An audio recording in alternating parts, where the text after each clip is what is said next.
श्री शिवाय नमस्तुभ्यम हर हर महादेव भक्तों। जैसे कि गुप्त नवरात्रि चल रही है, साल में 4 नवरात्रि पड़ती है, 2 गुप्त रहती है और 2 सार्वजनिक, मतलब सबको पता रहता है। तो जो मतलब अश्विनी यानी कुवार की और चैत्र की नवरात्रि होती है उसको सबको पता होता है, और जो आषाढ़ की नवरात्रि होती है, मांग की नवरात्रि होती है, दोनों गुप्त नवरात्रि होती है। इसके बारे में किसी को पता नहीं रहता है। तो इस गुप्त नवरात्रि में किए जाने वाले कुछ उपाय हैं जो गुरुजी पंडित जी पूज्य प्रदीप मिश्रा जी द्वारा बताया गया है।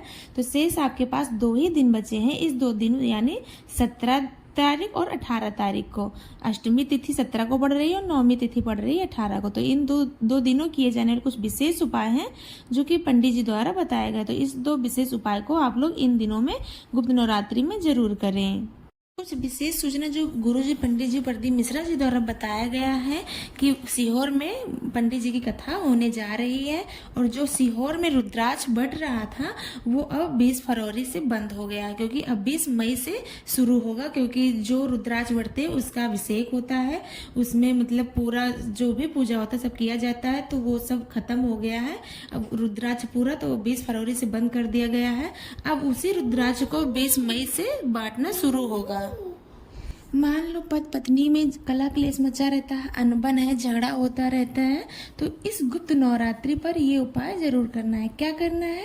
एक माता जी का झंडा लेना है या प्लेन झंडा ले लीजिए, उस पर एक मक्खन की टिकिया ले लीजिए, मतलब डेयरी वाले प्रोडक्ट जहाँ मिलते हैं वहाँ मिल जाएगा बड़े आराम से। आपको मक्खन ले लीजिए और उस मक्खन को तीनों किनारों पर अच्छे से लेपन कर देना है। मक्खन से उस झंडे को लेपन कर देना है।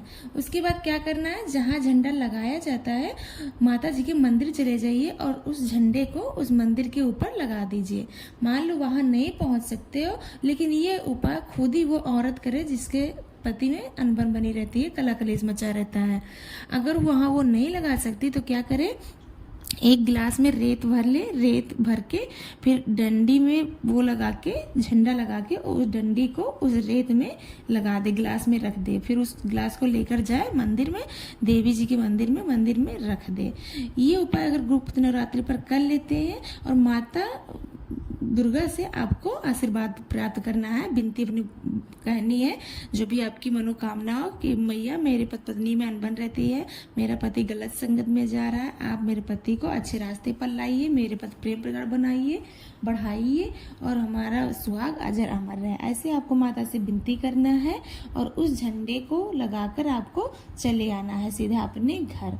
इस उपाय को कर लेते हो तो जो भी आपका बिगड़ा हुआ संबंध है वो बन जाएगा और पति पत्नी आपस में प्रेम भाव से रहने लगोगे। पंडित जी ये बहुत सरल और बहुत सुंदर सा उपाय बताया है, तो ये कोई भी नवरात्रि पर ये उपाय कर सकते हो।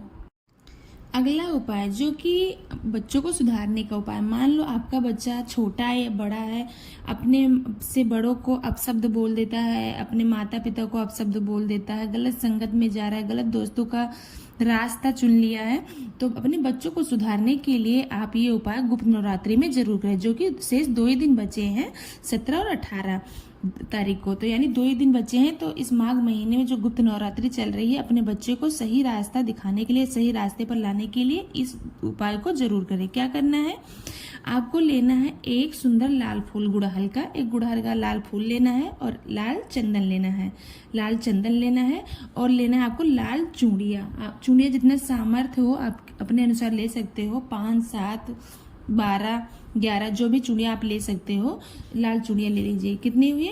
लाल फूल हुए, लाल चंदन हुए, लाल चूड़िया हुए। इन तीनों चीजों को लेकर जाना है आपको माता जी के मंदिर में। माता जी के मंदिर में जाएं और माता जी के चरणों में आपको समर्पित कर देना है। समर्पित करते हुए माता से आपको विनती करनी है, हे माता रानी, मेरा बच्चा जो है गलत संगत में जा रहा है, गलत रास्ता चुन लिया है, आप उसको सही रास्ता दिखाइए, अच्छे मार्ग पर ले जाइए। ऐसे आप माता से विनती करना है और उन तीनों चीजों को आपको समर्पित कर देना है। ध्यान रखना ये आपको गुप्त नवरात्रि में ये उपाय आपको करना है। इस तरह माता जी को समर्पित कर देते हो, माता जी से विनती करते हो, तो आपका बच्चा बहुत शीघ्र सुधर जाएगा और अच्छे मार्ग पर चलना शुरू हो जाएगा, बड़ों का आदर सम्मान करेगा। तो ये था विशेष उपाय जो कि गुरुजी पंडित जी प्रदीप मिश्रा जी द्वारा बताया गया है। अगला उपाय, मान लो आपके पास कोई भी सामग्री नहीं है और मतलब कुछ भी नहीं है आपके पास, तो आप इस मूल मंत्र का जाप करते हुए अपनी मन की कामना भोले बाबा तक पहुंचा सकते हो। तो क्या करना है, मान लो आपकी कोई भी मनोकामना है जो पूरी नहीं हो रही है, उसके लिए आपको क्या करना है, आपको जाना है शिवालय। जी हाँ दोस्तों, 17 तारीख को दिन शनिवार को पड़ रही है भीमा अष्टमी। अगर आप विशेषकर तिथि पकड़ के जाते हो तो आपकी मनोकामना बहुत शीघ्र पूर्ण हो जाती है। वैसे तो ये उपाय आप किसी भी दिन कर सकते हो। तो क्या करना है, आपको जाना है शिवालय, अपना सीधा मतलब अपना स्वयं चले जाना है, कुछ भी नहीं ले जाना है, जाना है और आपकी जो भी मन की कामना हो वो शिव बाबा से आपको बोलनी है। ये मनोकामना बोलनी कैसे, कौन सा मूल मंत्र आपको जपना है, तो आप जाओ जहाँ जलाधारी पर, जहाँ पहले शिवलिंग पर जहाँ जल चढ़ाते हो, फिर जलाधारी से बहते हो जिस रास्ते से जाता है, जलाधारी से जहाँ जल नीचे गिरता है, मतलब जो रास्ता बना होता है, उस रास्ते पर आपको 3 बार अपना हाथ स्पर्श करना है और श्री शिवाय नमस्तुभ्यम का जाप करना है। एक बार हाथ फेरो श्री शिवाय नमस्तुभ्यम, दूसरी बार हाथ फेरो श्री शिवाय नमस्तुभ्यम, तीसरी बार हाथ फेरो वहां पर श्री शिवाय नमस्तुभ्यम बोलो और अपनी बात बाबा तक पहुंचाओ। जो भी आपकी मनोकामना पूरी नहीं हो रही है वो शिव शंभू तक आप बोल दो, आपकी बाबा बहुत शीघ्र ये मनोकामना पूर्ण कर देंगे। वैसे तो ये इस उपाय को आप किसी भी दिन कर सकते हो, लेकिन विशेष तिथियों पर कर लेते तो आपकी मनोकामना बहुत शीघ्र पूर्ण हो जाएगी। तो ये था कुछ विशेष उपाय जो कि 17-18 फरवरी को आप कर सकते हो और अपनी मनोकामना बाबा से मनवा सकते हो और अपनी विनती बाबा तक पहुंचा सकते हो।